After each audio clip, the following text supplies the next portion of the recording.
Welcome to the Banker Lamp. Please enjoy the video. You begin by confirming ownership and signing into the linked Google or manufacturer account. This avoids being locked out. Once done, back up your data and make sure battery is above 50% so nothing interrupts. Next, open Settings and go straight to Security or Lock screen to view the active lock type.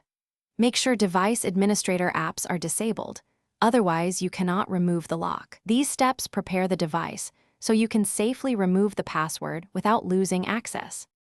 You now remove the lock. Go to Settings, Security or Lock screen and select Screen Lock. Enter your current PIN or password to authenticate, then choose None or Swipe when available. Some Android builds require you to remove biometric methods first, so delete fingerprints or face data in biometrics. Make sure to revoke any device administrator permissions that might block changes.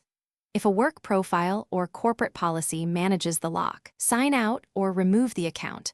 You finish by locking the screen and waking it to confirm the password is gone. Test Smart Lock or trusted devices if you use them. If the screen lock option stays grayed out, remove any corporate or Gmail accounts controlling security, and as a last resort, consider a factory reset after backing up data. If changes fail, restart the phone, clear Settings app cache, and try again. If you still cannot remove the lock, re-add the account, then remove it properly to clear policy restrictions.